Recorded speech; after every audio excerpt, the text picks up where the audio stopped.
no hay mesa. Entonces, ¿qué va a tener que hacer el presidente? Es empezar a construir la mesa. Un proceso que ha empezado de manera histórica en una entrega de información, diría yo que de manera ordenada. Esta administración le ha tocado una crisis económica que no tiene parangón en la historia económica del Ecuador. Vivimos una triple crisis. Una crisis por el lado fiscal, una crisis productiva y ahora una crisis más reciente que es la crisis sanitaria.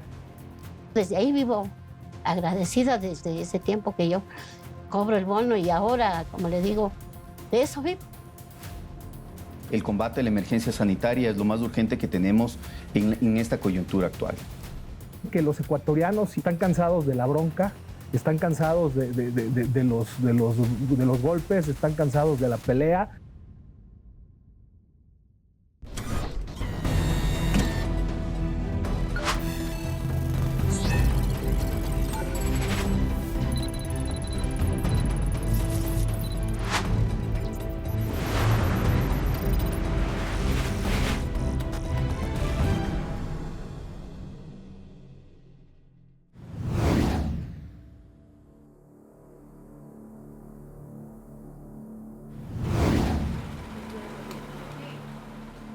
Mi nombre es Jessica Cabrera Dumes, tengo 20 años aquí en este lugar. Establecida, conozco a la gente desde hace 20 años. Ya, como negocio propio, ya va a tener 11 años más o menos.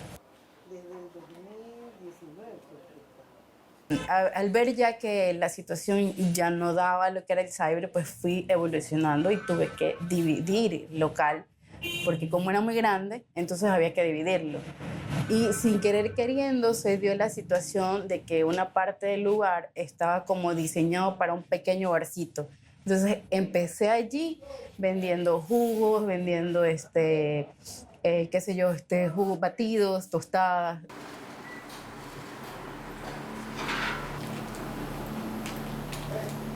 ¿Cuánto vas a depositar?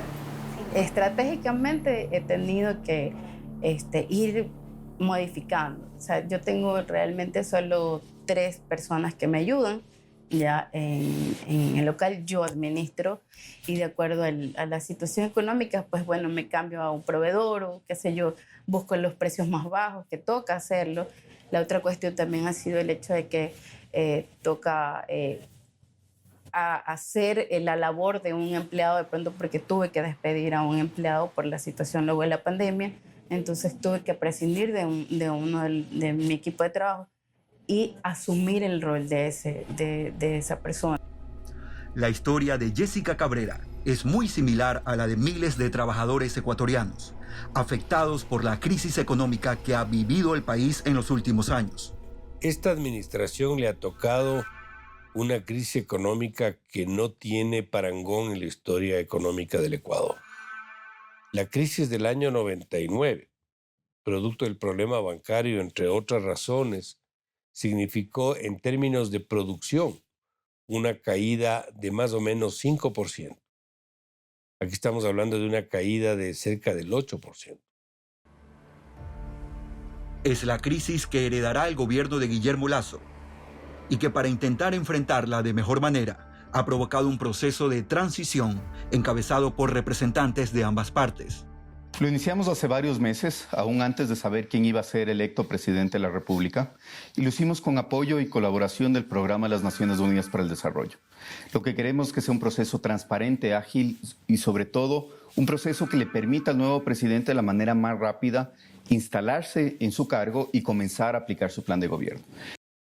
Un proceso que ha empezado de manera histórica en una entrega de información, diría yo que de manera ordenada, con el apoyo de la metodología del Programa de Naciones Unidas para el Desarrollo, pero en una primera fase hay simplemente una entrega de información unilateral. Tras eso, una serie de reuniones, mesas de trabajo bilaterales para profundizar en la entrega de información. Yo diría que hay tropiezos normales en una transición. Los tropiezos que más preocupan, por ejemplo, son designaciones de última hora, contrataciones que a pesar del pedido del presidente saliente, Lenín Moreno, se siguen haciendo a última hora en algunas de las instancias. Y eso daña un proceso de transición, sobre todo por la ejemplaridad y la delicadeza que debería tener. si a usted le entregan información en el sistema, por ejemplo, SIGOP, que es dentro de la metodología del PNUD, que no tiene ciertas contrataciones y a la semana aparecen contrataciones de última hora, le cambia todo un proceso de transición, pero sobre todo pone en duda una transición ordenada. En lo que sí parece existir acuerdos plenos es en la importancia que tiene el proceso de vacunación en la actual pandemia.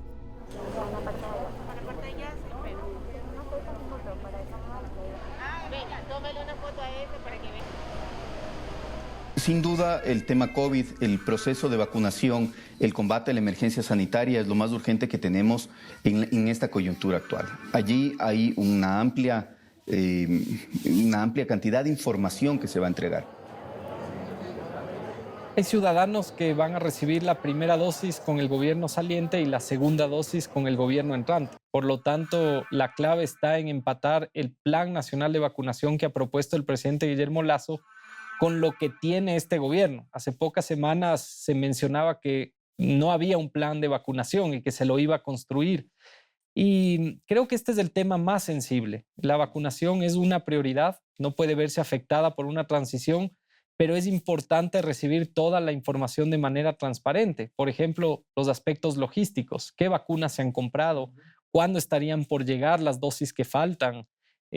Respetamos que, por supuesto, hay confidencialidad en los contratos y todavía el presidente Guillermo Lasso no está en funciones, pero se requiere al menos recibir información de si hay fondos para esos compromisos de posibles vacunas que llegan. Sin salud no se puede hablar de mejoras económicas, dice el analista Fidel Márquez. Si no tenemos la inmunización de la población, la actividad económica como tal no se puede reactivar. Por tanto, ya esta medida de salud se convierte en una medida económica. Y así lo tenemos que ver, la economía como un todo. Y que eso complica todo el panorama de la llamada mesa servida. No hay mesa. Entonces, ¿qué va a tener que hacer el presidente? Es empezar a construir la mesa primero para después poderla servir. ¿Qué quiero decir con esto? Que tiene que atacar y hacer reformas no solamente para lograr impactos inmediatos, sino también cambios estructurales. Que eso es lo que ha faltado porque llevamos 14 años con un modelo económico que ya se agotó. Entonces, al tener un modelo económico agotado, esto significa que no hay recursos para que siga funcionando la forma en que estaba funcionando la economía ecuatoriana y, por tanto, hay que revertir esta situación. ¿Qué significa esto? En primer lugar, que el Estado no tiene los recursos para seguir siendo empleador e inversionista de última instancia. Entonces, tiene que transformar, hacer cambios estructurales, cambios en leyes, cambios en instituciones para facilitar que el empleo sea generado por la empresa privada. Que el presidente Moreno lo tiene claro y es parte de los temas de cambio de posta. Tenemos también problemas coyunturales muy serios, tenemos una necesidad urgente de seguir fortaleciendo el modelo económico, de avanzar en reformas laborales, de también seguir fortaleciendo todo el sistema social y el sistema de protección. Por lo tanto, no nos hemos quedado solo en lo coyuntural. También los temas estructurales tienen muchísima relevancia dentro de toda esta transición. Alberto Acosta Burneo es editor de la publicación Análisis Semanal y tiene una lectura del momento que vive el Ecuador. La verdad es que no queda mesa. La situación es muy compleja, vivimos una triple crisis. Una crisis por el lado fiscal, un exceso de gasto que se gestó en la bonanza, una crisis productiva, una elevación de los precios del país, es caro para producir, caro para consumir, y ahora una crisis más reciente que es la crisis sanitaria, provocada por el coronavirus que agravó todos los problemas anteriores, destruyó empleos masivamente y generó una situación muy compleja que estamos viviendo en la actualidad. Lo prioritario es vacunar. En paralelo tiene que trabajar para corregir las otras dos crisis. La crisis fiscal, a través de una priorización del gasto público, destinar recursos a lo importante. ¿Y qué es lo importante en el gasto público? La salud, la educación, la seguridad. Esos son temas importantes. El gasto tiene que ser de mejor calidad, no gastos innecesarios, no gastos sobredimensionados y con más transparencia, menos corrupción. Y por el lado productivo hay que trabajar en abaratar el país. Tenemos que ser competitivos, seguir abriendo mercados, producir más eficientemente, eliminar ese exceso de trámites, de regulaciones que encarecen la producción en el Ecuador. Pero no es que hubiese una entidad en el país que respaldara a los microempresarios, no existe. ¿ya? Porque tú tienes que ir como persona natural y ir y pedir un crédito. Siempre que tengas RUC, te van a pedir muchos requisitos, que tienes RUC, que tienes cuenta, que tienes que tener esto, casa, etcétera, muchos requisitos. Y no existe la facilidad para decir, bueno, yo como microempresario, yo quiero emprender, un emprendedor quiera ir y decir, mira, ¿sabes qué? Tengo un planteamiento de este nuevo proyecto, y ustedes quisiera ver si me pueden prestar o de acuerdo a una base. No, no hay. Yo creo que el gobierno tiene que dar buenas señales. Tiene que dar señales de que se va a un consenso, tiene que dar señales de que tiene que dar aperturas para la inversión y que su prioridad es la generación de empleo. ¿Por qué la generación de empleo? ¿Para qué disminuir la crisis de consumo que tenemos en el país? Nuestra crisis viene por el lado de contracción de consumo, de demanda. Las familias hoy consumen menos que lo que consumían antes. Entonces, eso hay que revertirlo. Y toda aquella medida que tome el presidente Lasso en función de que la familia tenga más recursos, de que la familia pueda acceder a mejores opciones. Y te voy a poner un ejemplo sencillo. ¿Qué ha pasado con la educación en el país? Muchos que estaban en escuelas de determinado rango de pago de pensiones han pasado uno más bajo, otro más bajo. Y que al final que tenemos una gran presión sobre la escuela fiscal. Y que no hay capacidad. Entonces, ahí hemos tenido una movilidad social a la inversa, provocado por toda esta crisis. Entonces, tenemos que pensar ahora en que la prioridad del gobierno tiene que ser que la clase media ecuatoriana crezca, que es la clase que va a impulsar el consumo y el desarrollo del país. Pero que no hay mucho tiempo que perder, dice Acosta Burdeo. Por otro lado, en un objetivo ya de mediano plazo, se necesita reactivar la producción. La única manera de generar empleos nuevamente, porque esa es una salida ya de mediano y largo plazo, es generando empleos. Y para generar empleos hay que incentivar la inversión. El país tiene que volverse atractivo para invertir. Ahí entra la reforma tributaria. Tenemos algunos desincentivos a la producción. Uno de esos es el impuesto a la salida de divisas, que encarece la producción y además mantiene los capitales alejados. Hay también un tema de trámites, lo complicado que es de emprender, el impuesto al 2% de la renta, pero que realmente es un 2% de las ventas que se cobra a los microempresarios. Esos son todos desincentivos a la producción. Si queremos más empleo, tenemos que incentivar la inversión y la producción a todo nivel, desde los microempresarios hasta las grandes empresas. Yo creo que hay múltiples secuelas y embates de los excesos de una década. El tamaño del Estado, el sobreendeudamiento, la calidad de la deuda, la propia corrupción que ha estado intrincada en el sector público y que sigue estando ahí, no es que ese tema sea resuelto. El alto riesgo país, los problemas de empleo, la falta de autonomía de un banco central, todos esos son los legados de 10 años de desgobierno en materia económica.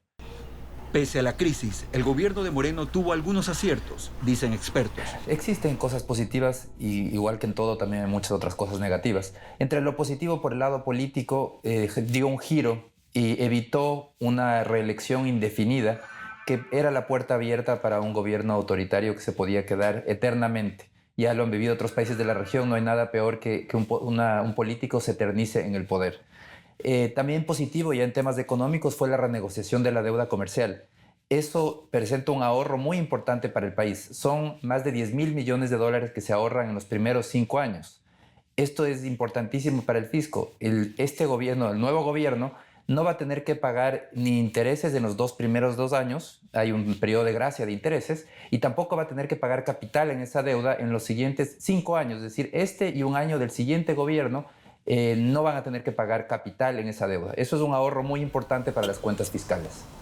El representante de Lasso asegura que solo en la semana previa a la sucesión presidencial se podría conocer una valoración preliminar del proceso de transición. Mientras las conversaciones continúan, a Jessica Cabrera solo le resta seguir trabajando, tal como lo ha hecho hasta ahora, esforzándose por no perder la fe. Mantenernos con actitud positiva, porque en realidad la pandemia ha afectado mucho a los negocios. Yo en este año, más o menos desde abril que empezó esta situación, yo he visto a muchos vecinos cerrar. Cuando ya tocó la realidad aquí, al ver que venía un pago, otro pago, yo estuve a punto de tirar la toalla. Sí, puta, ahí sí, te lo juro. Estuve a 3 segundos de dejar todo botado. Dije, bueno, ok, dejo ya. Usted tiene que tener constancia, perseverancia e ir diversificándose, viendo que si una cosa no te rinde, pues ir modificándolo y buscar siempre otras alternativas. No solo quedarte con eso, nada más. Al menos es lo que a mí me ha funcionado.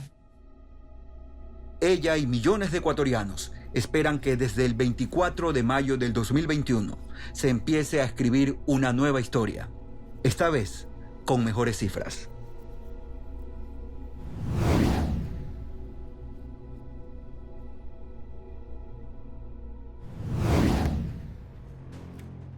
Primero, defender la dolarización. Lo único que va a fortalecer la dolarización es traer más dólares al país. Inmediatamente acudimos a renegociar los bonos. ¿Qué hizo el régimen anterior?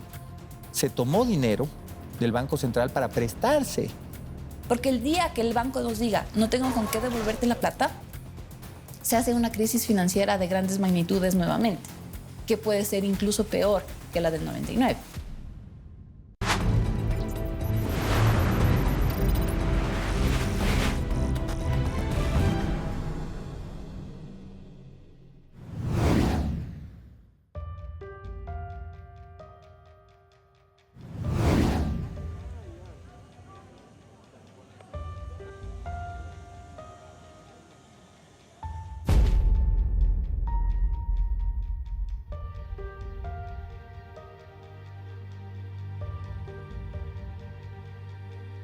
En uno de los museos del Banco Central aún está la máquina de donde salían los sucres. La moneda de 20, de 10.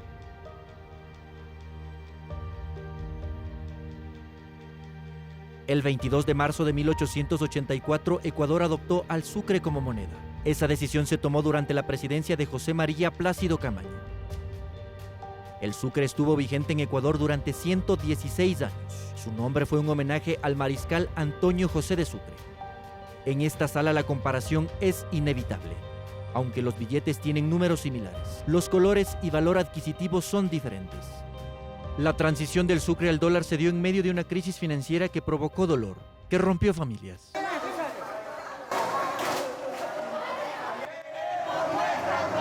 ¿Qué vamos a vivir? Somos gente honrada, gente del pueblo. Yo tengo 61 años, no soy retirado, pero he ahorrado mi plata trabajando y luchando.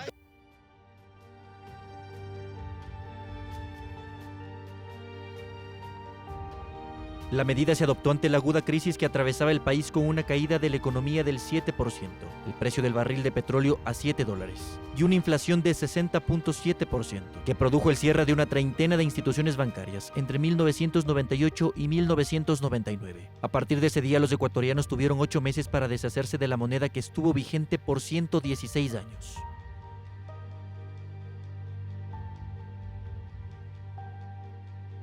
El 9 de enero de 2000, Ecuador dejó atrás al sucre y adoptó al dólar como moneda oficial. Patricio Alarcón, expresidente de la Cámara de Comercio de Quito, dice que fue una decisión difícil, que al final brindó estabilidad al país. Primero, defender la dolarización. El rato que una persona, un trabajador autónomo, persona natural, persona jurídica, el que sea, no tenga dólares del bolsillo, tenemos que preocuparnos.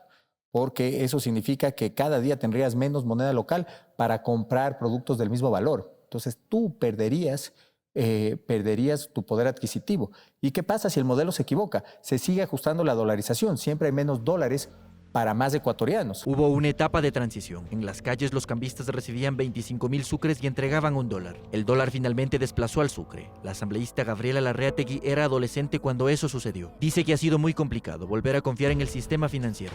A la final el sistema monetario se basa en esta confianza. Se basa en que nosotros tengamos confianza en que nuestro dinero que está depositado en los bancos está bien respaldado. Que no vamos a llegar mañana y le vamos a decir, ¿sabe qué? Deme la plata que yo tengo en el banco y el banco nos diga, no, no tengo con qué devolverte la plata. Porque el día que el banco nos diga, no tengo con qué devolverte la plata, se hace una crisis financiera de grandes magnitudes nuevamente, que puede ser incluso peor que la del 99. Se ordenó su utilización para la aplicación de la moneda española. Han pasado 21 años. Los analistas dicen que es necesario fortalecer la dolarización. Más aún cuando hace poco las autoridades del Banco Central revelaron que a esa institución el gobierno le debe más de 6.000 millones de dólares. En 2010, el expresidente Rafael Correa utilizó recursos del Central para cubrir necesidades de financiamiento. ¿Qué hizo el régimen anterior? Se tomó dinero del Banco Central para prestarse, para seguir gastando. ¿Y cómo le pagó al Banco Central? Pues con acciones de la banca pública, por darte un ejemplo. Alguna deuda nunca la pagó y bajaron los niveles de depósitos. Y esos depósitos son reservas de los ecuatorianos y de los gobiernos autónomos descentralizados. Necesitamos recuperar los recursos que fueron en su momento invertidos por parte del Banco Central al Ministerio de Economía y Finanzas. Todavía existe una deuda del Ministerio de Finanzas, de banca pública. Tenemos acciones de banca pública en el balance del Banco Central. 86 votos afirmativos, ha sido aprobado el texto final para la defensa de la dolarización. En medio de una crisis económica mundial donde Ecuador también se vio afectado, el gobierno del presidente Lenín Moreno envió el proyecto de ley de defensa de la dolarización a la Asamblea Nacional. El 22 de abril el Parlamento aprobó esa ley con 86 votos. La norma tiene como objetivo generar autonomía en el Banco Central, proteger los recursos de esa institución, blindar a la dolarización y dar paso a la creación de dos juntas técnicas, una monetaria y una financiera, que transparentarán el estado real del Banco Central. Para ellos lo que les den ahora es...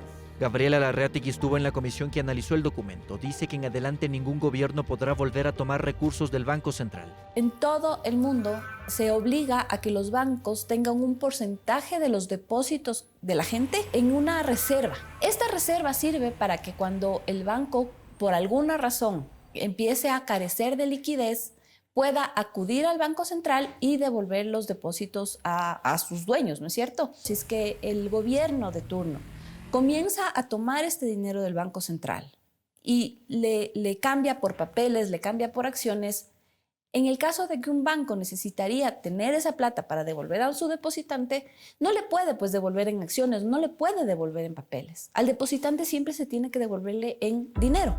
Uno de los objetivos, según el ministro de Economía y Finanzas, Mauricio Pozo, es brindar autonomía al Banco Central. Explica que con eso la dolarización estará protegida y los gobiernos tendrán la posibilidad de buscar estabilidad.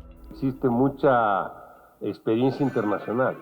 La mayoría de los bancos, por no decir todos, que tienen bancos centrales autónomos, independientes, tienen esquemas de equilibrio de poderes.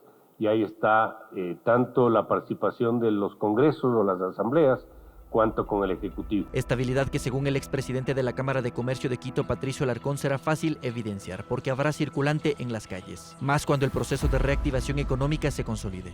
Porque todos vamos a estar de acuerdo también en tener mejores opciones para conseguir más dinero a mejores plazos y a tasas más bajas. Paralelamente, en el IES existe un potencial enorme para que el dinero de los jubilados se invierta en el sector privado y se ponga a buen recaudo ese dinero, no en manos del Estado. Entonces, esas son reformas básicas. En los organismos multilaterales que colaboraron con Ecuador durante la pandemia pusieron como uno de los requisitos que el gobierno implemente políticas para fortalecer la dolarización. Ecuador logró que esas instituciones se comprometan a entregar al país 6.500 millones de dólares.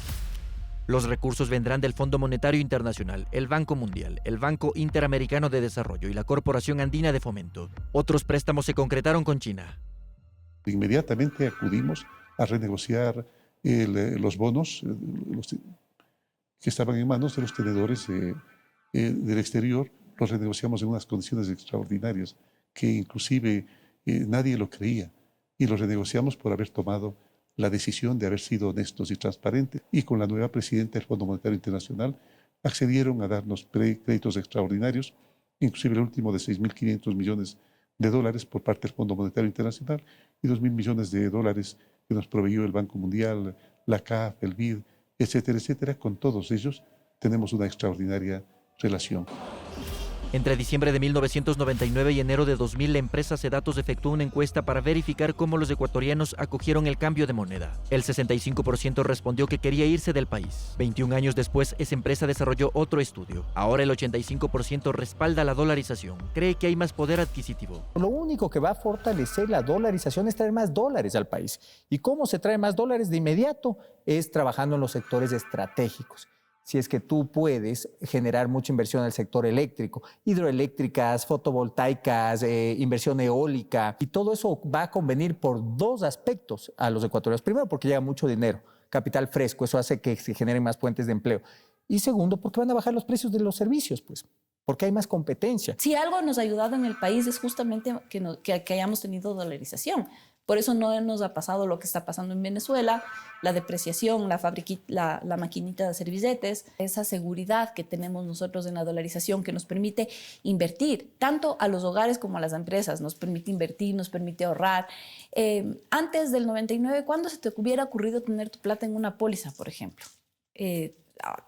Con seguridad. No era posible.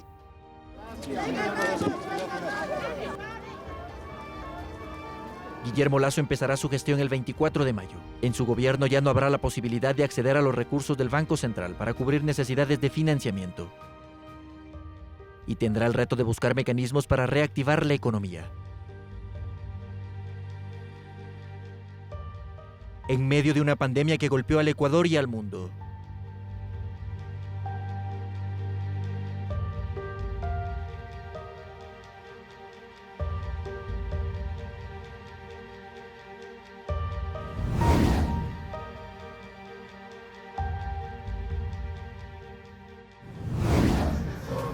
Lenín Moreno lo que hizo es abrir un diálogo. Muchas gracias al pueblo ecuatoriano por haberme permitido servirlos. Hoy estas nuevas generaciones, más allá de temas políticos, se mueven por causas, ¿no?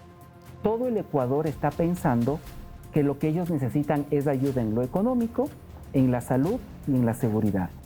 Que los ecuatorianos están cansados de la bronca, están cansados de los golpes, están cansados de la pelea, de esa política sucia.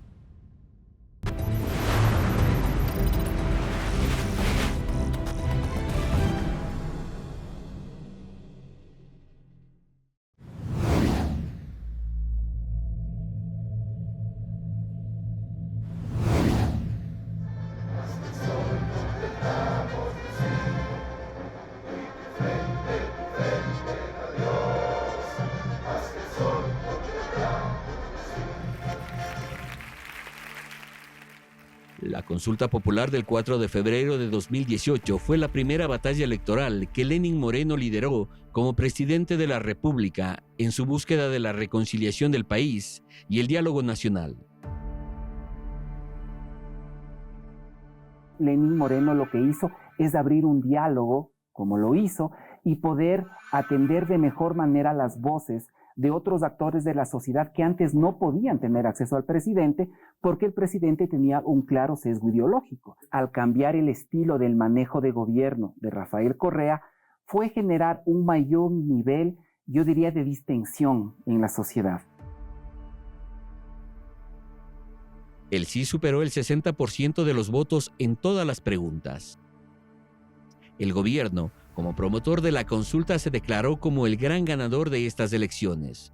Se logra obtener un respaldo mayoritario en esa consulta a través de las 7 preguntas que se plantearon. Incluso en esos momentos el presidente Moreno llegó a tener mayor porcentaje de aceptación que el propio presidente Correa. Su estrategia y su nuevo estilo de diálogo fueron legitimados.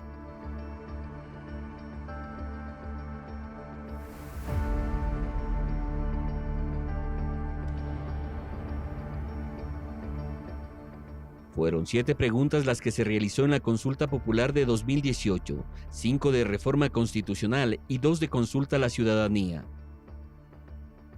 Uno de los temas polémicos fue la consulta sobre la inhabilitación para participar en la vida política y pérdida de sus bienes a toda persona condenada por actos de corrupción, lo que se denomina la muerte política.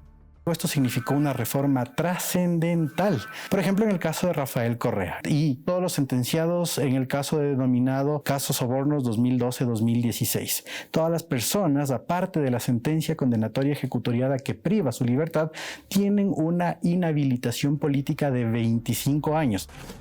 En este mismo sentido, se dejó sin efecto la reelección indefinida. A partir de la consulta, todas las autoridades de elección popular solo podrán permanecer en el mismo cargo un máximo de 2 periodos. Significó que esta reelección iba a ser condicionada. Es decir, que una persona puede reelegirse para el mismo cargo por una sola ocasión. En la consulta también se incluyó lo que muchos llamaron temas de relleno, pero que fueron los que conectaron con grupos sociales excluidos y que pedían oídos para la imprescriptibilidad de los delitos sexuales contra niños, niñas y adolescentes, la derogación de la ley de plusvalía, la prohibición de la minería metálica e incrementar la zona intangible del Yasuní. Hoy estas nuevas generaciones, más allá de temas políticos, se mueven por causas, ¿no? Entonces me parece que hoy lograr conectar lograr primero cambiar el chip desde la lógica de que las nuevas generaciones hoy están preocupadas efectivamente por los temas medioambientales o por lo que tú decías, el tema minero, ¿no? Pero sin duda la decisión medular que a la postre cambió el rumbo político del país fue la reestructuración del Consejo de Participación Ciudadana. Hemos procurado hacer todos los avances posibles para volver a reenrumbar al país, en primer lugar en la institucionalidad. Recuperar la institucionalidad, recuperar la libertad de expresión. Luego de la consulta popular se cesó en funciones a los consejeros del CPCCS. Se instauró un Consejo de Participación Ciudadana transitorio, con competencias extraordinarias, encabezado por Julio César Trujillo, Pablo Dávila, Eduardo Mendoza, Javier Zavala, Luis Hernández, Luis Macas y Miriam Félix. Fueron más de 400 días en funciones desde el 28 de febrero de 2018 hasta el 12 de junio de 2019. Dicho consejo rompió el cordón umbilical entre el Ejecutivo y las autoridades de control, a quienes se evaluó bajo el argumento de su falta de independencia, la misión, la reinstitucionalización del país. El Consejo de Transición cesó a 27 funcionarios y evaluó a las autoridades de 8 organismos. Fueron cesados el superintendente de compañías Cristian Cruz, el superintendente de ordenamiento territorial Fernando Cordero, el defensor del pueblo Ramiro Rivadeneira, el superintendente de economía popular y solidaria Patricio Rivera, el superintendente de comunicación Carlos Ochoa, 3 jueces del Tribunal Contencioso Electoral y los vocales del CNE. También fueron removidos por unanimidad el presidente del Consejo de la Judicatura, Gustavo Yalc, y los 4 vocales del organismo por conflicto de intereses en la ejecución de sus funciones. No me obligue a usar la fuerza pública para reducirle al sitio que le corresponde. El Consejo de Trujillo nombró a 31 nuevos funcionarios, entre ellos 9 jueces de la Corte Constitucional, a la fiscal general del Estado Diana Salazar, el defensor del pueblo Freddy Carrión, los 3 nuevos magistrados del Tribunal Contencioso Electoral, además a los 5 vocales del CNE, Estela Cero, Diana Tamaín, José Cabrera, Luis Verde Soto y Enrique Pita. Cierto que parece satisfactorio el designar funcionarios, pero hacerlo realmente ha sido para mí motivo de envejecimiento. Al Contralor General del Estado no se evaluó y se extendió la subrogación de Pablo Celi hasta 2022, pero esta autoridad hoy está tras las rejas en una investigación por delincuencia organizada. En marzo de 2019 se eligió a los nuevos consejeros del CPCCS, por primera vez mediante voto popular, entre ellos José Carlos Tuárez, Victoria de Sintonio, Rosa Chalá y Walter Gómez, que en menos de 6 meses fueron destituidos como integrantes del Consejo de Participación Ciudadana. El cura Tuárez fue condenado a 5 años de prisión acusado de asociación ilícita para ofertar cargos públicos, y su sucesor, Cristian Cruz, fue destituido por la Asamblea Nacional por incumplimiento de funciones y falta de probidad. No pudo justificar cómo obtuvo y el uso que dio a un carnet con el 81% de discapacidad. Lenín Moreno llega al fin de su mandato desgastado políticamente, pero enfrentando a la corrupción y con la convicción de haber cumplido con el mandato popular de 2018, la reinstitucionalización del Ecuador.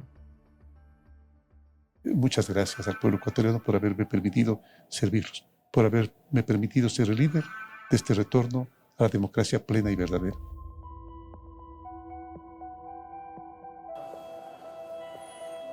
A mayo de 2021, Ecuador enfrenta una crisis sanitaria propiciada por la pandemia del COVID-19, que agudizó la crisis económica y una crisis social con varios ingredientes como la inseguridad, el desempleo y los escándalos de corrupción.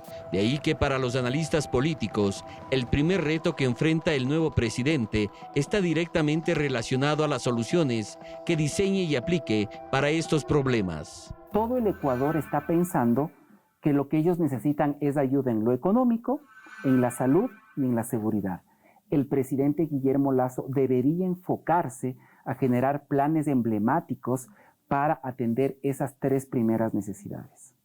Y ese va a ser el éxito, creo yo, de sus primeros 100 días de gobierno. Y dentro de estas acciones está el ofrecimiento de campaña para emprender un proceso de vacunación masivo y eficiente. Si el presidente electo, Guillermo Lasso, cumple la promesa de vacunar a estos 9 millones de personas en 3 meses, va a ser un gran hito y un gran activo de comunicación y de gestión de su gobierno. Si, como está prometido, llegan las 9 millones de vacunas y se vacuna prácticamente a toda la población, ahí ya tienes un golazo.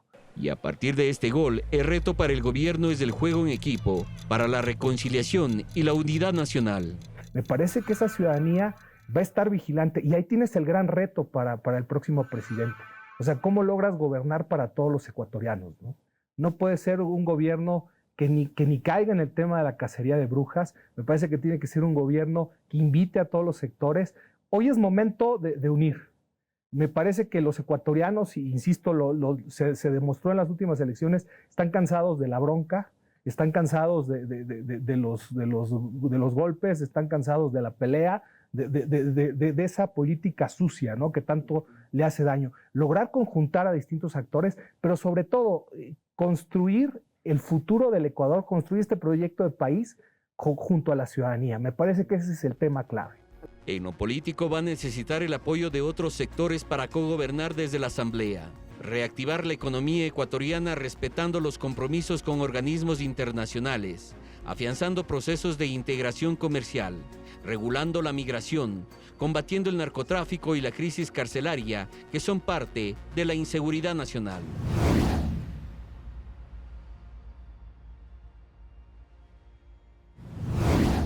Desde ahí vivo agradecida desde ese tiempo que yo cobro el bono y ahora, como le digo, de eso vivo. Además, el deber ser no es que una persona que está en pobreza toda la vida se mantenga en pobreza. Prácticamente yo ya tengo mi edad, no hay trabajo, entonces eso sí me ayuda. Que ningún tipo de bono se va a suspender, que todo se va a mantener.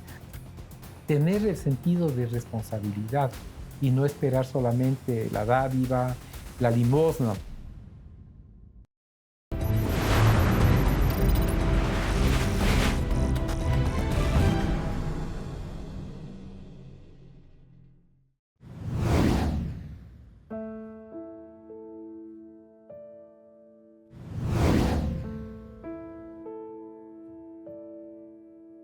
Son las 7 de la mañana en Ecuador. Algunos ciudadanos se dirigen a sus trabajos. Otros, en cambio, intentan sobrevivir día a día, mes a mes. De lunes a viernes son los días de pago en las agencias de Banecuador en todo el país. Estas personas no reciben un salario de un patrono, sino uno de los bonos otorgados por el gobierno, que puede variar de 50 a 240 dólares.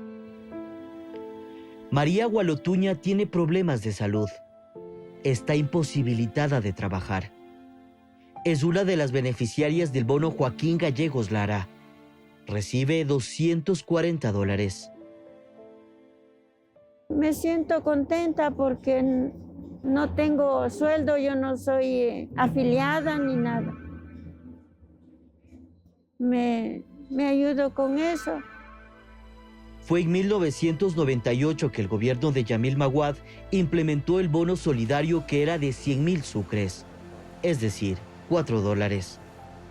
En la presidencia de Lucio Gutiérrez se denominó como bono de desarrollo humano y subió a 15 dólares. Cuando el expresidente del Ecuador, Rafael Correa, llegó al poder, lo subió a 30 dólares. En 2013, el monto se elevó a 50, valor que se mantiene hasta la actualidad, pero también existen distintos bonos.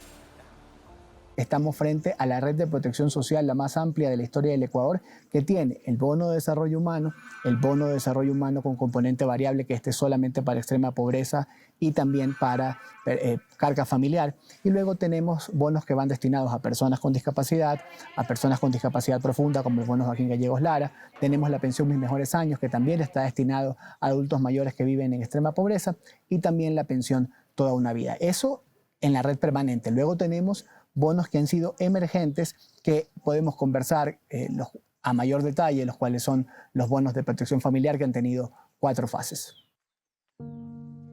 Durante estos 4 años de gobierno, el Estado ha invertido $3.500 millones en bonos y pensiones.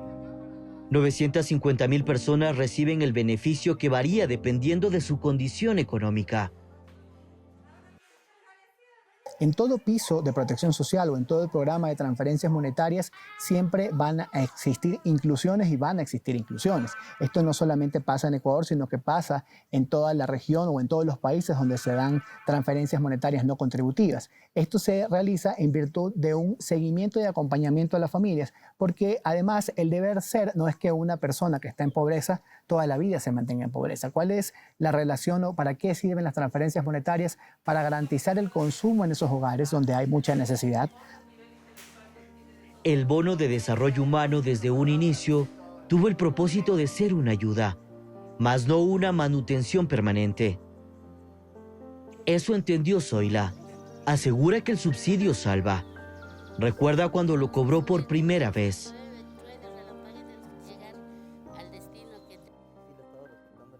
Feliz porque no sabía de dónde sacar para comprar los libros.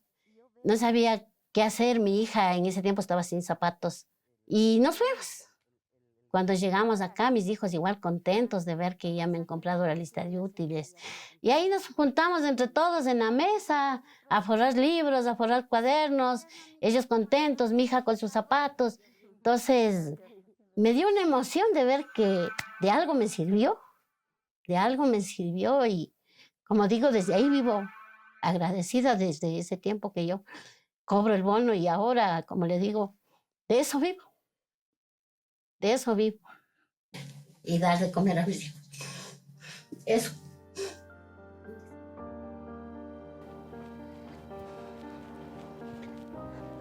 Desde ese día han transcurrido 10 años. Sacó un préstamo del bono para emprender y mantener a su familia.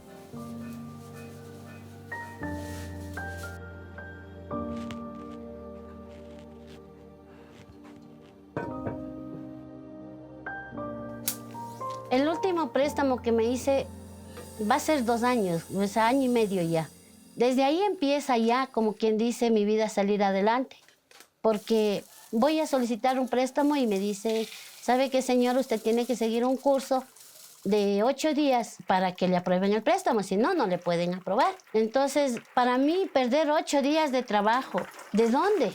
No tengo para darles a mis hijos. Por el préstamo me voy a arriesgar y me voy al curso. Ahí aprendí si estaba ganando o estaba perdiendo. Si mi negocio valía la pena, si mi emprendimiento valía la pena, porque yo muchas de las veces ya tiraba la toalla porque se vendía, no se vendía, comían mis hijos. Bueno, esa ha sido siempre mi ganancia. El último préstamo de Zoila fue de $1,200. No cobrará el bono de $50 mensuales por 2 años.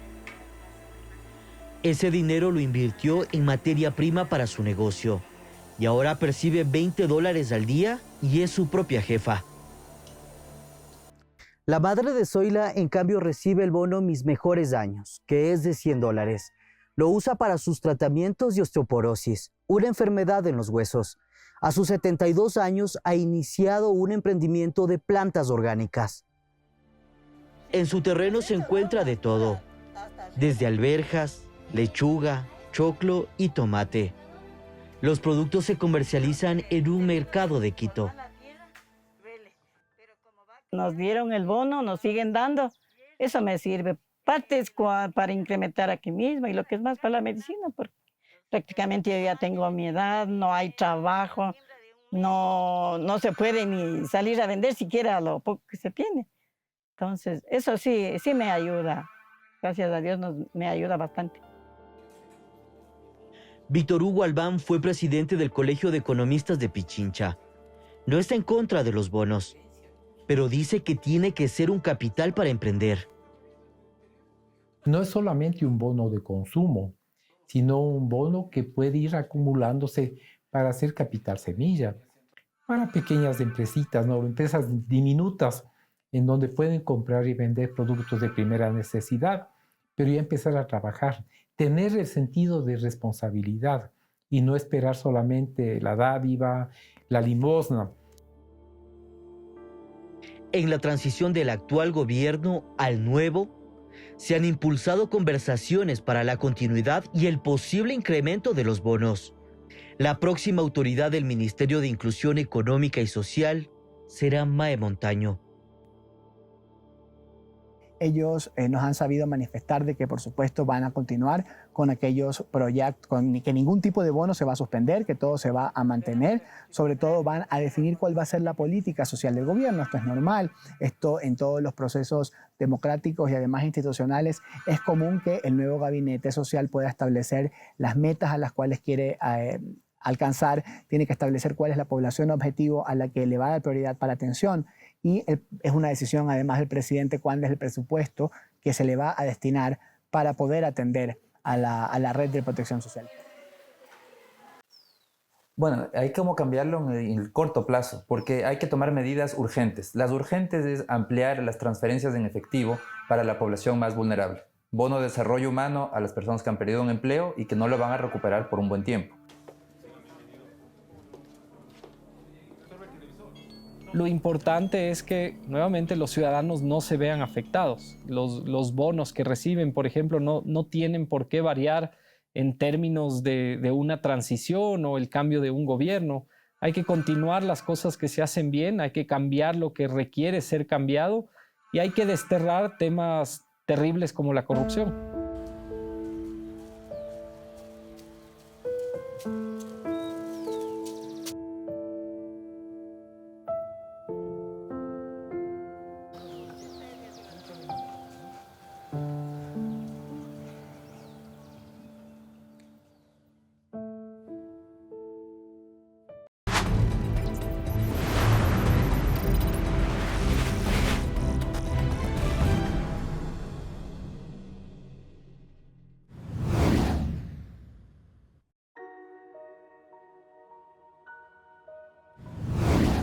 Las enfermedades raras tienen un nombre que llama a la confusión porque cuando decimos raras pensamos que son pocas. Un sinnúmero, hay centenares de pacientes con cirugías represadas, con cirugías postergadas. El apoyo del gobierno realmente nulo, jamás lo he sentido, jamás lo hemos tenido. Uno mismo tiene que tratar de buscarse los medios. Una vez fui, me hice atender y bueno, la doctora simplemente me vio y no supo qué hacer. Me sentí tan humillado, o sea, dije, no, esto aquí ya no, esto tiene que acabar. El 46% de los niños con cáncer en el país pierden la vida y estos indicadores son tan altos y tan dolorosos a consecuencia sobre todo del abandono al tratamiento médico. Para todo padre, pienso yo, es muy duro. Para mí fue muy difícil la noticia similar que mi hijo tenía esa enfermedad. Se me volvió la vida muy difícil y desde ahí no dejo de pensar en qué hacer. Y en realidad, en el Ecuador, nosotros estimamos que hay 1.300.000 ecuatorianos afectados de una de las 8.000 enfermedades raras diferentes.